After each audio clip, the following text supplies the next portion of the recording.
once you know what you are working towards, then every decision you make, you can put it through this filter of, is it moving me closer to this thing that I'm working towards? Is it moving me closer to my vision, or is it not moving me closer to my vision? Because if it's not moving you closer to your vision, it's taking up time that could be spent moving you closer. So it's actually moving you further away. Hey, welcome back to Imperfect Action. This is episode 725. 7 things that are wasting your time in your business. 7 time wasters that are slowing down how quickly you are growing your business.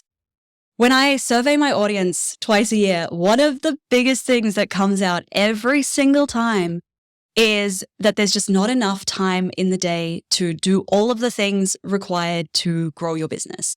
And I can totally relate to that. Like, there is no shortage of things that you could choose to spend your time doing every single day. But unfortunately, not all of these things are created equal. Not all of these things are going to have the same impact on your business growth and the direction that you're taking your business. So today I'm going to share 7 things that are potentially taking up your time that aren't the best use of your time. Number 1, putting the cart before the horse. So what do I mean by that? By that, I mean getting bogged down in figuring out the little details like, which email marketing platform should I use? Where should I build my email list? Should I be on Instagram or TikTok or YouTube Shorts? Which podcast host is the best? I see that one a lot, and there's actually not a whole lot of difference between all of the different podcast hosts. Which tool should I use to edit my videos? What color should I use for this graphic? What font? All of the little details that don't really matter so much. The things that aren't going to make or break your success as much as getting the main thing out there. So what do I mean by that? I mean, choosing which podcast host, spending days, weeks choosing which podcast host to host your new show isn't going to make a difference once you get your podcast out there. But it feels a lot more comfortable to spend that time researching because there's not as much risk involved in that as recording a podcast episode and putting it out into the world. And once you start recording those podcast episodes, you'll be so excited to get them out there that you'll realize it doesn't actually matter. I will just figure out which host suits me best. So I guess it's really what I mean by that is making the unimportant things more important than the important thing. Okay. Like, once you start recording videos, you will just figure out that how to edit them. You'll just want to get them out there into the world. So you'll learn how to edit them, or you'll hire an editor just so that you can get them out there faster. Now, Seth Godin has this beautiful question that sometimes I like to reflect on if I'm doing a bigger project. What has to be right before the rest can matter? So in other words, what action do you need to take before these little details even matter at all? And is worrying about these details just a form of procrastination that feels more comfortable for you, right? Than taking that scary action and risking what could potentially go wrong when you put that video out there or you record that very first podcast. Okay. Number 2, the second big time waster is waiting around for inspiration to strike before you take action. Now, if I only recorded podcast episodes when I felt inspired or when I thought I had something worthwhile to share, we'd be at probably episode 12, not 725, right? It is now just part of my routine. I have this task on my to-do list that repeats where I need to record a podcast episode, and the episodes don't get skipped, right? We haven't skipped an episode in probably well over a year now. And that's how it got to 725 episodes. That's how it all grew. But I'm not talking about consistency. I know consistency is important, and I've talked about it a lot on this show. What I'm talking about is this kind of waiting mode that we can get into where we're like, I will start that, but I can't start it just now because I'm not inspired. And that ends up wasting a lot of time. It ends up wasting a lot of mental energy that you could have put to much better use. If you just started taking that action, you would be a lot further forward than if you're sitting there thinking, planning, waiting for the right time. Now, I know that even with this show, for example, I often will struggle to find that inspiration, but I know that as soon as I start taking that action, the inspiration comes to me. But I have to take that action first before it arises.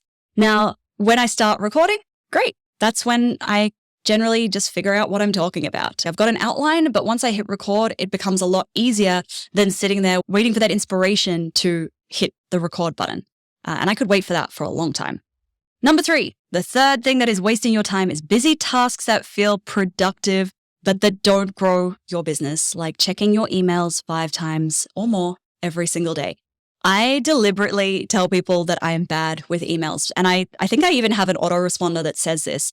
I reply to my emails in batches because it is so much quicker than context switching, than doing one task and then quickly checking and replying to an email and then moving to another task. That takes up so much more time because you're constantly having to change what you are focusing on rather than sitting down and replying to one batch of emails in one go. I also generally will work with my phone on Do Not Disturb so that if notifications come through, cool, it doesn't derail my focus and it doesn't waste my time. I guess a big question also to ask yourself around this is, could somebody else do this thing? And if the answer is yes, then consider delegating that task.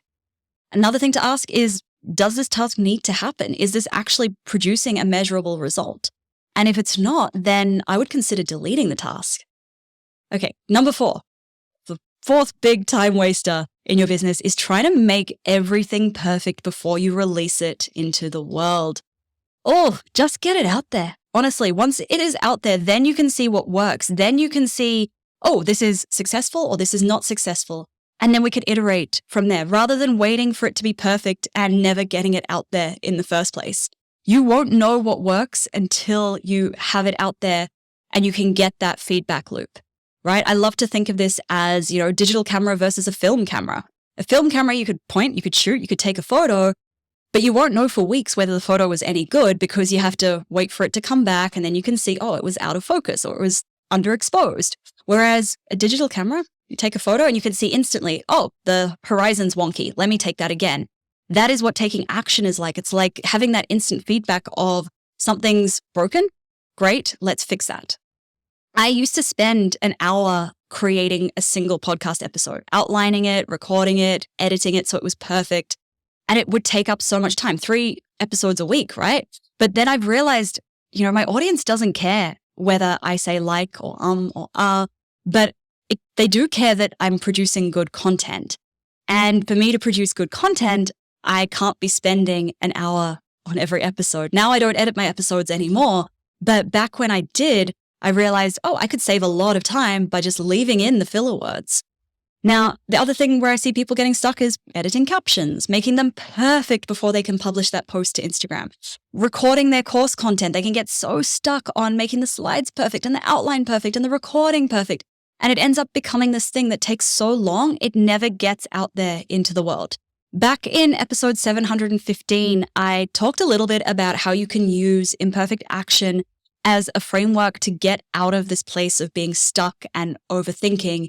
So if you want to listen to the full episode, DM me on Instagram. I'm there at stephtaylor.co. Send me 715-715 as the number, and I will send you the link to that episode. You'll also find a link to that episode in the show notes below. Okay, number 5, the fifth time waster, overcomplicating every single task in your business and every single project. I love Tim Ferriss's example from his book, Tribe of Mentors, where he talks about how when he sat down to write the book, he kept overcomplicating it. And he came back to this question, what would this look like if it were easy? And in that situation, the easy version was to interview a bunch of people who had been successful in their field and compile that into a book.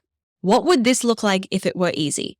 So often I see this with online business owners, especially when it comes to something like creating a course or launching a podcast. I see them trying to go from 0 to 100 instantly, trying to add all of the bells and whistles into their first launch. And then they get so overwhelmed because there's so many different things to do and it never ends up happening. So rather than that, what is the minimum viable version of this? For example, if you're creating an online course, could you potentially teach that online course as a live workshop first to test the idea and to test the content before you go and spend 6 months outlining and recording and creating all of it? Could you potentially teach it as a group program instead, where you're teaching it week by week instead of spending 12 months outlining some kind of course that you've never taught before, right? For example, with this show, for so long, I put off doing YouTube versions of each episode because I thought that it had to be this perfect quality video with awesome editing, all of the jump cuts and the cool text that comes over the top. But I thought, you know what? Let's keep this simple. I record it with my webcam, which is pretty good quality. And let's just see if people want to watch the video versions first before we go and spend even more time editing the video versions to make them look really fancy and go and create some kind of crazy editing process. Okay, number 6. Next thing that is wasting your time in your business is saying yes to things that you don't want to do. Coffee catch-ups. Oh, I used to say yes to all of these. And, it felt like just 30 minutes in my calendar, but then it was 30 minutes of driving and then finding a park. And then it would be, I'd get back and I'd have to try and get myself back into the flow of work. So generally I say no to coffee catch-up now. Collaborations. I say no to a lot of collaborations that come my way because they don't excite me, or I don't think that they're going to be the best use of my time. All of these things fill our calendars. They make us feel like we've got some purpose and we're busy and all of that, but they don't necessarily move the needle.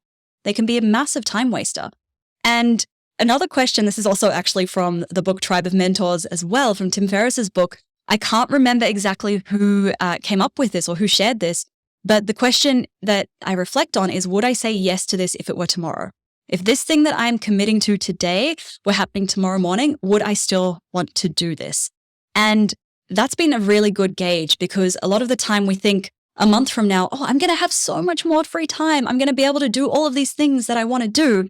But in reality, that free time is going to fill itself as well. So would you say yes to this thing if it were happening tomorrow? Yes or no? And if it's a no, then maybe consider saying no to that thing altogether.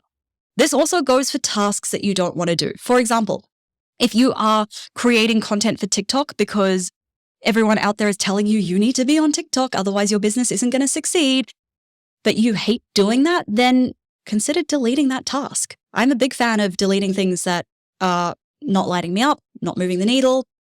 Get them off my plate. If you're considering working with a client that you don't want to work with, maybe they're a painful client or they're exhibiting some red flags, or you're just not that excited about working with them, you can say no. When you say yes to the wrong client, that takes up space that could be filled by the right client.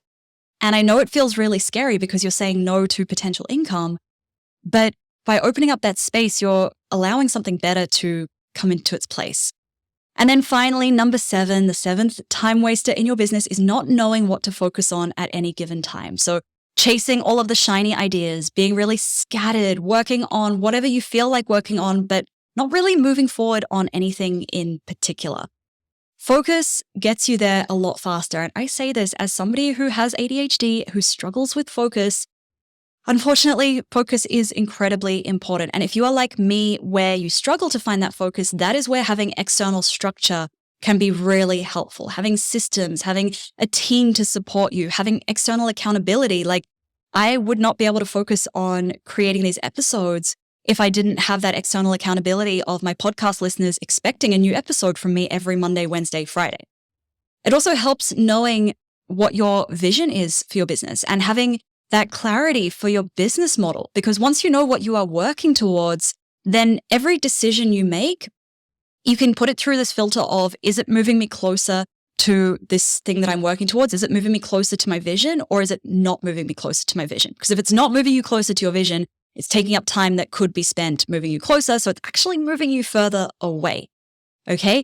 So I have a free workbook. It's called Escape the Messy Middle. And in that workbook, you will get complete clarity on where your business is heading so that you can start to grow your business with more intention and focus. You can grab that ebook at stephtaylor.co/EMM. We'll pop a link to that in the show notes, or you can send me a DM on Instagram. I'm there at Steph Taylor, EMM, just one word. Those 3 letters in one word, and I will send you the link to download that free workbook. Now, if you've learned anything from this episode or any of the episodes that I have shared so far, I have 2 little favors to ask of you. Firstly, please tell a friend about this episode.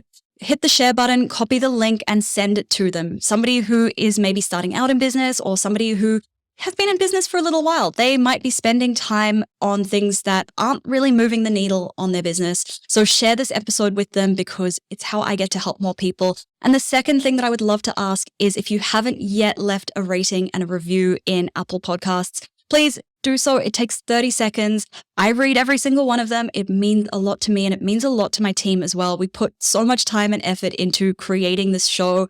And, it's a free show, right? We're putting a lot of value out there for free. So I really do appreciate every single rating and review that comes through. Thank you so much for listening. Catch you next time.